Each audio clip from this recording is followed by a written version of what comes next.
शादी की रात मैं दुल्हन बनी हुई बैठी थी कि अचानक लाइट चली गई। लाइट जाते ही मुझे अपनी भाभी की बात याद आ गई थी। उन्होंने कहा था कि देखना, अपने आप को पसीना मत आने देना, वरना पसीना आते ही तेरा महंगा मेकअप उतर जाएगा और तेरा पति तुझे देखते ही डर जाएगा। लाइट जाते ही ये सब सोचने के बाद मैं बहुत घबरा गई, क्योंकि मैं बहुत काली थी। रवि से मेरी मुलाकात फेसबुक पर हुई थी। हम दोनों रोज फोन पर बातें करते करते एक दूसरे को पसंद करने लगे। रवि ने जब मेरी तस्वीर मांगी तो तस्वीर में काला गोरा समझ में नहीं आता। मेरे नैन नक्शे अच्छे थे, इसलिए मेरी तस्वीर अच्छी आती थी। जब मैंने उसे अपनी तस्वीर भेजी तो उसने मुझे देखते ही पसंद कर लिया और कुछ ही दिनों में हमारी शादी हो गई। शादी की रात में दुल्हन बनी बैठी हुई मन ही मन घबरा रही थी कि अगर मेरा मेकअप उतर गया तो रवि कहीं मुझे देखते ही छोड़ ना दे। इसलिए लाइट जाते ही घबराहट की वजह से मैं बाथरूम में चली गई कि लाइट आने के बाद मैं अपने मेकअप को थोड़ा ठीक ठाक कर लूंगी। थोड़ी देर में लाइट आ गई और मैं बाथरूम से निकली, पर जब मेरी नजर अपने पति पर पड़ी तो मेरी जान ही निकल गई, क्योंकि वह तो मेरा नाम नैना है। मैं दिखने में एकदम काली थी, इसलिए मेरे लिए जो भी रिश्ता आता मेरे काले रंग को देखकर मुझे नापसंद कर देता। इस बात को लेकर मैं और मेरे घर वाले बहुत परेशान रहते कि आखिर मेरी शादी होगी भी कि नहीं। मैं अपनी दोनों बहनों में सबसे सांवली थी। मेरी दोनों बहनें मेरे से छोटी थी, पर उनकी शादी हो चुकी थी। मेरे सांवली शकल सूरत की वजह से कोई भी लड़का मुझे पसंद नहीं करता। लड़के वाले मुझे देखने तो आते, लेकिन मुझे देखते ही नापसंद कर देते। अगर मेरी सांवली सूरत को ना देखा जाए तो मैं हर चीज में आगे थी। अच्छा खाना बना लेती थी और पढ़ने में भी ठीक थी, पर हमारे समाज में मुझ जैसी लड़कियों की हर खूबी उनकी सामने रंगत में छुप जाती है। मेरे लिए आने वाले हर रिश्ते मेरे मुंह पर ही कह देते कि ये लड़की तो बहुत सांवली है। अगर अपनी छोटी बेटी का रिश्ता करना चाहते हो तो बता दीजिए। वो लोग ये नहीं सोचते कि इस छोटी सी बातों से मेरे ऊपर क्या गुजरता होगा। लड़के वालों को जाते ही मैं खूब रोती, माँ मुझे बहुत समझाती। धीरे धीरे करके वक्त गुजरता जा रहा था और मेरी उम्र भी निकलती जा रही थी। कुछ दिन बाद मेरे से छोटी दोनों बहनों की भी शादी हो गई। मैंने और मेरे घर वालों ने तो शादी की उम्मीद ही छोड़ दी थी, पर कुछ दिन बाद उम्मीद की किरण नजर आई। जब मैंने फेसबुक ओपन किया, फेसबुक पर ही मेरी मुलाकात रवि से हुई थी। रवि देखने में काफी खूबसूरत थे। मैंने फेसबुक पर ही उनकी तस्वीर देखी थी। मैंने फेसबुक तो लॉगिन किया था, पर उसमें मेरे नाम के सिवा और कुछ नहीं था। मैंने अपनी एक भी पिक्चर फेसबुक पर नहीं डाली थी, पर जब मैंने रवि को फ्रेंड रिक्वेस्ट भेजी तो उन्होंने एक्सेप्ट कर ली। उसके बाद हम दोनों की चैटिंग से बातें होने लगी, तो बातों ही बातों में उन्होंने मुझसे मेरी तस्वीर मांगी। पहले तो मैं तस्वीर भेजने में हिचकिचाती रही, पर जब रवि ने ज्यादा जिद की तो मैंने मोबाइल की मदद से अपनी तस्वीर को फिल्टर करके भेज दी। मेरे नैन नक्शे बहुत सुंदर थे, बस कलर ही सांवला था, और फिल्टर करने के बाद मेरी तस्वीर बहुत ही खूबसूरत आई। मेरी तस्वीर देखते ही रवि मेरी बहुत तारीफ करने लगे। काफी दिनों तक हमारी फेसबुक पर बातें होती रहीं। उसके बाद रवि ने मुझे प्रपोज कर दिया। मैं तो यही चाहती थी। जब ये बात मैंने अपनी माँ को बताई और रवि के बारे में सब कुछ बताया कि रवि एक सॉफ्टवेयर कंपनी में इंजीनियर है और मुझे पसंद करते हैं, तो माँ भी बहुत खुश हुई। उन्होंने फोन पर रवि का घर का पता लिया।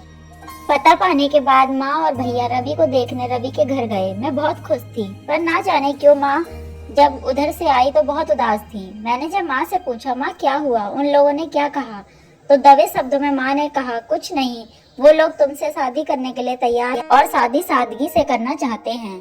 शादी सादगी से करना चाहते हैं, ये बात सुनकर मेरे मन में कुछ खटका, क्योंकि रवि घर के इकलौते बेटे थे और वह भी शादी सादगी से करना चाहते हैं। ये क्या बात हुई? पर कुछ भी नहीं। मेरी शादी इतनी मुश्किल से और इतने दिन बाद हो रही थी। हम लोगों ने लड़के वालों की हर बात मान ली और कुछ ही दिनों में मेरी और रवि की शादी हो गई। शादी होने से पहले मैंने माँ से एक बात कही थी कि अगर वो लोग अपनी इतनी शर्तें मनवाना चाहते हैं तो हमारी तरफ से भी उन्हें एक शर्त बता दो कि हमारे घर में लड़कियों की शादी पर्दे में होती है। पर्दे में शादी होने से बिना किचकिच के मेरी शादी भी हो जाएगी और किसी को पता भी नहीं चलेगा कि मैं इतनी बदसूरत हूँ। और शादी होने के बाद क्या, जब शादी हो जाएगी तो मैं अपने प्यार और गुण से अपने पति को अपना बना लूंगी। माँ ने बिना कुछ कहे मेरी बात मान ली और लड़के वालों को बता दिया कि हमारे घर पर शादी पर्दे में होगी। लड़के वालों ने भी हमारी ये शर्त मान ली। उस दिन बाद मेरी और रवि की शादी हो गई। शादी होने के बाद भाभी मेरे कमरे में आई और मुस्कुराकर मुझसे कहने लगी, देखना नैना, शादी की पहली रात को अपने आप को पसीने मत आने देना, वरना इतना महंगा मेकअप तुम्हारा खराब हो जाएगा। उस वक्त मैंने भाभी की बातों को ज्यादा गौर नहीं किया और दुल्हन बनकर ससुराल चली गई। मैं सुहाग की सेज पर बैठी हुई थी कि तभी अचानक लाइट चली गई। लाइट के जाते ही मुझे थोड़ी बहुत पसीने आने लगे और मुझे भाभी की बात याद आ गई कि देखना, पसीने मत आने देना। लाइट के जाते ही मैं घबरा कर बाथरूम में चली गई कि जब लाइट आएगी तो मैं अपना मेकअप ठीक कर लूंगी। कुछ ही देर में लाइट आ गई थी। मैं बाथरूम से बाहर आई तो देखा रवि बेड पर बैठे हुए थे। मैंने आज पहली बार रवि को सामने से देखा था, क्योंकि मैं खुद ही चाहती थी कि मेरी शादी में ज्यादा तामझाम ना हो कि लड़के वाले मेरी सांवली रंगत को देखते ही मुझे छोड़ दें। मेरे घर वाले ही रवि को देखने रवि के घर गए थे और रवि के घर वालों को मैं तस्वीर में ही पसंद आ गई थी। इसलिए आज मैं पहली बार सामने से रवि को देख रही थी। फेसबुक पर मैंने जैसा रवि को देखा था, रवि बिल्कुल ही वैसे थे, एकदम बहुत ही खूबसूरत। आज सामने से भी देखा तो उनकी खूबसूरती देखकर मैं थोड़ी घबराई हुई थी, कहीं वह मेरे सांवले रंग की वजह से मुझे छोड़ ना दें। फिर भी मैं अपने आप को संभालते हुए उनके पास गई और उनके बगल में जाकर बैठ गई। कुछ वक्त हम दोनों में खामोशी थी। फिर अचानक रवि ने कहा, तुम अपनी तस्वीर से भी ज्यादा खूबसूरत हो। यही कहते हुए रवि ने मुझे मुंह दिखाई की अंगूठी पहनाई। मैंने पहली बार किसी के मुंह से अपनी तारीफ सुनी थी और वह भी आज मेरा पति मेरा तारीफ कर रहा था। मैं बहुत खुश थी, बस अंदर से डरी हुई थी कि कहीं मेरा मेकअप धुलने के बाद रवि की मोहब्बत कम ना हो जाए। अभी मैं यही सोच ही रही थी कि तभी रवि ने कुछ ऐसा कहा कि मेरे होश उड़ गए। उन्होंने कहा, तुम हाथ मुंह धोकर हल्के कपड़े पहन लो, ये भारी भरकम कपड़ों से तुम परेशान हो रही होंगी। रवि के इस बातों ने मेरे दिमाग में खलबली मचा कर रख दी कि अब क्या होगा। मैं बहुत ही घबराई हुई थी, पर रवि बार बार बस यही बोल रहे थे कि जाओ अपने कपड़े चेंज कर लो। मैं ना चाहते हुए भी वॉशरूम में गई और मुंह धोकर एक सिंपल सा कपड़ा पहनकर डरते डरते बाहर आई। पर रवि की बातों ने तो मुझे हैरान करके ही रख दिया। वह मुझे देखते ही कहने लगे, अब तुम पहले से भी ज्यादा खूबसूरत लग रही हो। उनकी इन बातों से मैं सोच में पड़ गई कि ये क्या, एक बार भी मेरी काली सूरत के बारे में कुछ नहीं कहा और नहीं तो ये मेरी तारीफें करते जा रहे हैं। वो मेरी तारीफें करते हुए ये भी कह रहे थे कि तुम मेकअप से ज्यादा सादगी में अच्छी लगती हो। वो बस मेरी तारीफें किए जा रहे थे और मैं अपनी किस्मत पर रस कर रही थी कि भले ही मेरी शादी लेट हुई पर एक बहुत अच्छे और खूबसूरत इंसान से हुई। अभी मैं ये सोच ही रही थी कि दरवाजे पर दस्तक हुई और उस दस्तक ने मेरी जिंदगी अंधेर करके रख दी। रवि दरवाजा खोलने के लिए खड़े हुए तो मैंने देखा कि रवि स्टैंड के सहारे भचकते हुए चल रहे थे। लोहे की स्टिक के सहारे कमरे का दरवाजा खोला। रवि की एक टांग घुटने के नीचे से नहीं थी। ये सब देखकर मैं फूट फूट कर रोने लगी। कमरे के बाहर मेरी ननद थी जो दूध लेकर आई थी। वो दूध रखकर चली गई। आज मुझे अपनी माँ की चुप्पी याद आ रही थी कि माँ जब रवि को देखकर आई थी तो इतनी चुप चुप क्यों थी। मेरे घर के सभी लोगों को पता था कि रवि की एक टांग नहीं है सिवाय मेरे, पर किसी ने एक बार भी ये बात मुझसे नहीं कही। उन्हें तो ये था कि किसी भी तरह मेरी शादी हो जाए और मैं इस घर से चली जाऊं। यही सब सोचकर मैं फूट फूट कर रो रही थी कि रवि मेरे सामने आकर बैठ गए और कुछ देर मुझे रोते हुए देखते रहे और फिर कहने लगे, क्या तुम्हारे घर वालों ने मेरे बारे में तुम्हें कुछ नहीं बताया था? मैंने तो उन्हें सब कुछ बता दिया था। शायद मेरे रोने की वजह वो जान गए थे। मैंने शिकायत भरे अंदाज में उनसे कहा, पर यह बात आपने मुझे पहले क्यों नहीं बताई? नैना, हमारी शादी पसंद की शादी थी। हमने एक दूसरे के रंग रूप और शरीर की बनावट को देखकर नहीं पसंद किया था। हमने तो एक दूसरे के दिल से मोहब्बत की थी। मुझे भी ये बात आज पता चली कि तुम इतनी सांवली हो, पर मैंने तो तुमसे कोई शिकायत नहीं की, क्योंकि मैं तुमसे प्यार करता हूँ और प्यार करने वाले दिल से प्यार करते हैं, ना कि रंग रूप से। यही कहते हुए रवि ने मेरे हाथों को पकड़ा। तभी मैंने उनके हाथों से अपने हाथों को झटकते हुए सोफे पर जाकर सो गई। मेरी हरकत देखकर कुछ पल वो मुझे खामोशी से देखते रहे और फिर बेड पर लेट गए। धीरे धीरे करके मेरी शादी को 10 से 12 दिन बीत गए, पर मैं रवि से बात नहीं कर रही थी क्योंकि मेरे साथ धोखा किया गया था। घर में सभी से बातें करती पर रवि से नहीं। रवि जब भी कमरे में आते तो मेरी खामोशी की वजह पूछते। मैं उन्हें कोई जवाब नहीं देती। रवि एक सॉफ्टवेयर इंजीनियर थे। वह घर से ही लैपटॉप पर काम करते।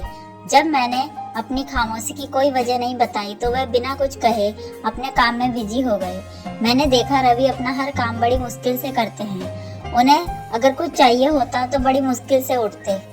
उन्हें ऐसा करता देख मैं उनकी मदद करना तो बहुत दूर की बात थी। गुस्से में मैं उनसे मुंह फेर लेती थी। रवि अगर भूलकर भी मुझसे कोई अपनी चीज मांगते तो मैं उन्हें चिढ़कर जवाब देती थी, पर वह मेरी किसी भी बात पर गुस्सा नहीं करते बल्कि मेरी हर खरी खोटी खामोशी से सुनते। एक दिन रवि ने मुझसे कहा कि मैं काम से कहीं बाहर जा रहा हूँ, अगर तुम्हें मायके जाना है तो मैं तुम्हें छोड़ दूंगा। उनकी ये बात सुनकर मैं हंसते हुए बोली, क्या आप इस काबिल भी हैं कि मुझे कहीं ले जा सके? मेरी इस बात पर उनका चेहरा बुझ सा गया। वो कहने लगे कि मुझे गाड़ी चलानी आती है। उनकी ये बात मुझे हैरान करके रख दी। फिर मैंने सोचा शायद इनकी गाड़ी ऑटोमेटिक होगी। फिर मैंने सोचा चलो चलती हूँ और देखती हूँ ये गाड़ी कैसे चलाते हैं। मैंने देखा गाड़ी नॉर्मल गाड़ियों की तरह ही थी और वो एक पाँव से ही गाड़ी को कंट्रोल करके बड़ी सलीके से चला रहे थे। सिग्नल पर गाड़ी खड़ी हुई तो आसपास गुजरने वाली कुछ लड़कियां हम दोनों को हैरत से देखने लगी और हमें देखते ही हंसते हुए कहने लगी, कैसा खूबसूरत लड़का है, और बीवी देखो बिल्कुल काली। मुझे तो तरस आ रहा है बेचारे पर। लड़कियों की बातें हम दोनों ने ही सुनी थी। उनकी बातें सुनकर मेरा तो खून खोल गया। उन लोगों ने मेरे जख्म नए सिरे से ताजा कर दिए थे। मेरा चेहरा देखते ही रवि समझ गए कि उन लड़कियों की बातों ने मुझे परेशान कर दिया है। वह मुझे समझाते हुए कहने लगे, तुम लोगों की परवाह मत किया करो क्योंकि तुम मेरे लिए बहुत खूबसूरत हो। रवि की यह बात सुनकर मैंने गुस्से में कहा, बस करो अब मेरी तारीफें करना। एक लड़की के लिए बिल्कुल आसान नहीं होता एक अपाहिज के साथ जिंदगी गुजारना। कुछ ही देर में मेरा मायका आ गया। रवि बाहर से ही मुझे छोड़कर जा रहे थे, पर जाते हुए उन्होंने मुझसे कहा, नैना अगर तुम मेरे साथ खुश नहीं हो तो जो चाहे फैसला कर सकती हो। तुम हर फैसले के लिए आजाद हो। मेरे लिए वापसी का रास्ता अगर इतना आसान होता तो मैं कब का तुम्हें छोड़ देती। यही कहते हुए मैं गाड़ी से उतर गई और रवि को बिना अंदर बुलाए ही मैंने दरवाजा बंद कर दिया। कुछ ही दिन मायके में रहने के बाद मुझे एहसास होने लगा कि अब मेरा ठिकाना यहाँ नहीं है। 2 दिन मायके में रहने के बाद वापस मैं अपने भाई के साथ ससुराल चली आई। भाई को कुछ काम था तो भाई मुझे बाहर ही छोड़कर चले गए। मैं अंदर गई तो मैंने सुना कि मेरी सास और ननंद तेज लहजों में मेरे ही बारे में बात कर रही थी। वो रवि से कह रही थी कि तुम्हें ऐसी कौन सी कमी थी रवि जो इस काली महारानी को तुमने पसंद किया।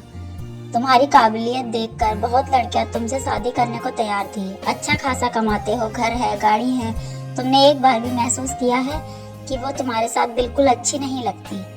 काली कलूटी कहीं की। रवि ने गुस्से में कहा, बस करिए माँ, नैना मेरी पत्नी है और वो कितनी खूबसूरत है ये मेरे से बेहतर कोई नहीं जानता। जब मैं उसके साथ खुश हूँ तो किसी को कोई हक नहीं उसे कुछ कहने का। खामोशी से उनकी बातें सुनने के बाद मैं सीधा अपने कमरे में चली गई और मुझे अपनी गलती का शिद्दत से एहसास होने लगा। मैं अभी यही सोच ही रही थी, तभी रवि कमरे में आए और मुझे देखकर हैरान हो गए और पूछने लगे, तुम कब आई? मैंने कहा सही वक्त पर पहुंच गई थी। फिर मैं उनके करीब आई और सहारा देते हुए मैंने उन्हें बेड पर बिठाया और खुद फर्श पर उनके पैरों के पास बैठ गई। वो मुझे यूं अपने पैरों के पास बैठा हुआ देखकर हैरान हो गए। नैना तुम यहाँ पर क्यों बैठी हो? उनके इस बात पर मैं फूट फूट कर रोने लगी। आज मुझे एहसास हो गया था कि रवि ने मुझसे सच्चा प्यार किया था, इसलिए मेरे अंदर की कोई कमी उन्हें कमी नहीं लगती थी और मैं थी कि बस उनमें कमियां निकालती जा रही थी। मुझे अपनी गलती का एहसास हो गया था। मैंने रवि से माफी मांगी और आज मैंने रवि को अपना सब कुछ सौंप दिया। आज मैं उनके साथ बहुत खुश हूँ क्योंकि वह एक बहुत अच्छे इंसान है और सबसे बड़ी बात यह है कि वो मुझसे बहुत प्यार करते हैं। तो दोस्तों ये थी हमारी आज की कहानी। आपका क्या कहना है इस कहानी के बारे में? कमेंट करके हमें ज़रूर बताएं। वीडियो को लाइक कर दीजिए और चैनल को सब्सक्राइब करके घंटी को दबाकर ऑल पर सेट कर लीजिए ताकि आने वाले वीडियो आपको तुरंत मिले। मुझे दीजिए अगली वीडियो तक इजाज़त। तब तक के लिए धन्यवाद।